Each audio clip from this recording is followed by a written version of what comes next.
excuse the reflection that's going to be going on in this video because of my glasses, because you know, can't see without them, but my window's right here.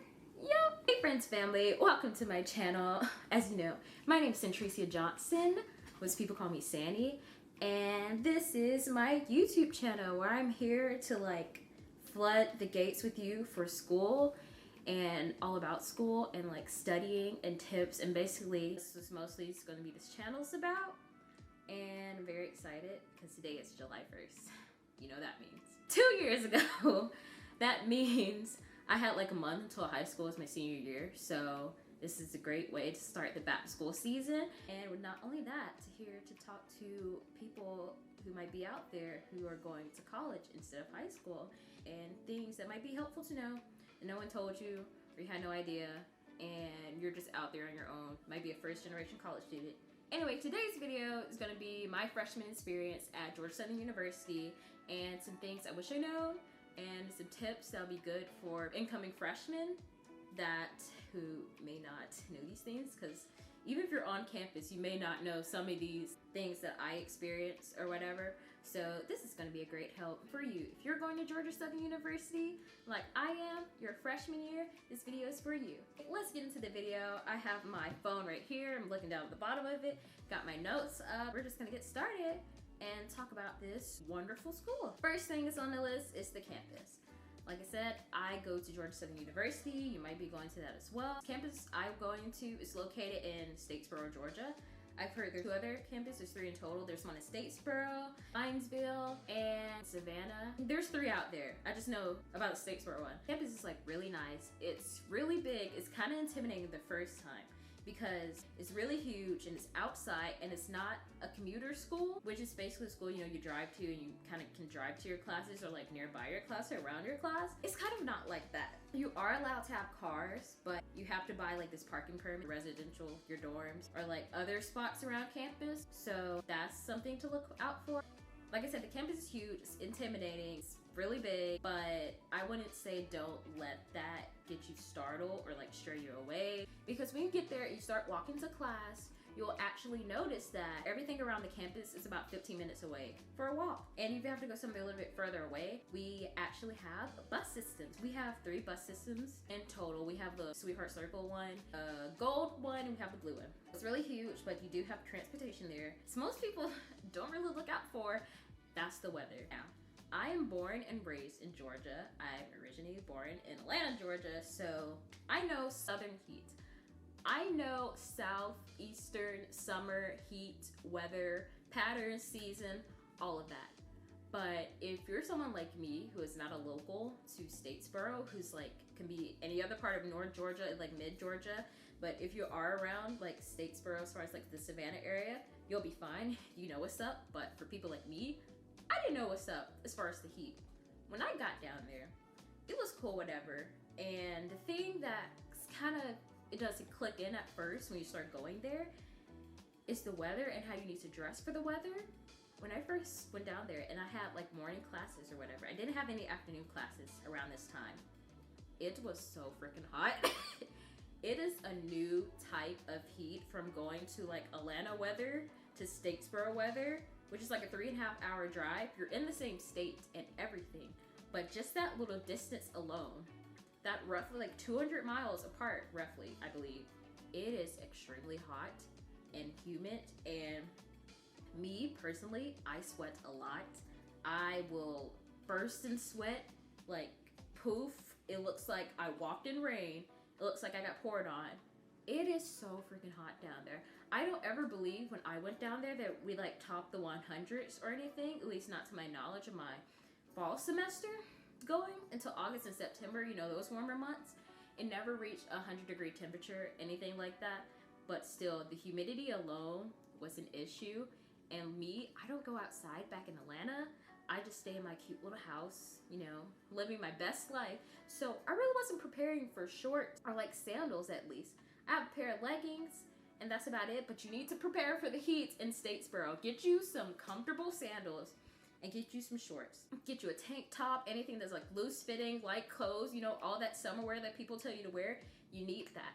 You're going to be walking from class to class, from building to building. Even a 5-minute walk would be heck if you was like me and wearing like a long t-shirt and leggings. T-shirt was gray, like it's always black. So please be prepared for weather. It is hot down there. Okay, next thing to talk about is classes and registration. If you went to SOAR already, you already know this, but for freshmen, you're going to register for class at the SOAR orientation. So don't worry about that as necessary. If you have a chance to go back, if you still remember all the steps to like register for classes, what you should do is get a map of the campus, like the whole entire campus and the classes and things and stuff like that, and get your screen and figure out the distance from one class to another. Because my fall semester, I had back-to-back classes. Meaning I had a class at around 9 o'clock. I had a class around 10-ish. Yeah, I had a class around 9 and 10. And I only had a 15-minute period to get between the two classes. And it was no problem, for me at least, because they're still like on the main campus. They're still like, you know, from one place to another. The campus is pretty big, and there's some classes that you have to take the bus from, or, you know, like ride a bike or a scooter or all of that. You have to do that. So make sure when you look at it, you'll be fine. Because I had a friend who had a back-to-back class. She only had 15 minutes to get there. She had to go from the Newton building, which is like the English building that everybody would have to go to take like composition, to the RAC, which is the Recreational Activity Center, the big gym of the school. And you have to take the bus there. I mean, you could walk there, but if you need 15 minutes, you have to take the bus. And the bus can be very finicky when you really need it, or when your professor just lets you out at the time that the class is done. If they let you out early, you could be fine. You could wait for the bus could be a tad bit late, and you'll be fine. But if not, just try not to work your class schedule around those times. Try to make sure you look at the map and figure out how far one class is to another, and just make sure you could plausibly get there. If you can, make sure you go out and about and go on campus and time yourself from going one building to the next. Make sure you know like where your classes is. All the buildings are going to be locked, of course, on the weekends, so you can't really go inside and, you know, figure out what room that you need to go to. But there will be plenty of helpful people out and around on campus to help you figure out what building you need to go to, or what room that you might even go to. So yeah, that's about classes. Okay, now we're on to the last few bullet points. I'm kind of going to run through them because I talked about the class and registration for the longest. I'm looking at my phone. Professors, go and ratemyprofessor.com. That's the best thing I can tell you. All professors are helpful and things like that. If you need a little bit extra help as far as like your classes or something like that, all professors have mandatory office hours, and they'll have it posted on their syllabus. The syllabus is your literal school Bible. All the syllabus in high school that was just like meh, that didn't mean anything in college, it's literally your school Bible. If you have any problem, make sure you read the syllabus before you talk to your professor, because if you email them and ask them a question and it's on the syllabus, they'll kindly respond back to you and be like, have you read the syllabus? If you said no, read the syllabus. But if you need a little bit extra more help as far as like studying or things like what to prepare for on the test, or, you know, a little extra help on topics, go to their office hours to definitely help. If those office hours are not like convenient to you in a way, see if you can schedule an appointment. Make sure you go to that appointment. Make sure you be involved with your professors, because they see you working hard and trying, they might be able to curb your grade a little. You know, if you out of 89, you really need a 90, and you was really involved, they might just do a boop extra point. Now, moving on. Every freshman is mandatory to live on campus for the first year. Just putting that out there. Next up is food. Now with food, I believe every freshman is mandatory to have a dining plan. I believe so. So the dining plan is the gold and blue plan. The blue plan is like the standard like one or whatever, and the gold plan is a little bit up there. The blue plan, we have 2 dining halls and facilities. You get unlimited access in. You don't have no swipes. You don't have any like limited, you know, you can only go in this time, you can only go this time.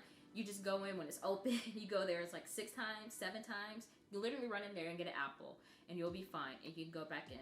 With the blue plan, we have a thing called dining dollars, which is like this little currency. We do have a Starbucks and Chick-fil-A and like a little Gus Mark. It's kind of like a gas station. It's not gas station food, but it's like a convenience store and has like snacks and things like that. We have that scattered around campus.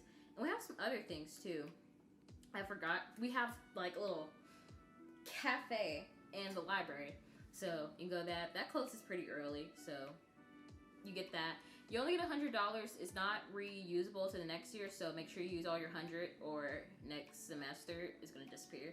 So that's about food. And with the gold plan, it's just the same exact thing, but also, keep forgetting, with the blue plan you get guest passes, you get 5 guest passes. The gold plan, you get 8 guest passes, you get $300 and $90, and you know, unlimited swipes or unlimited access and all that.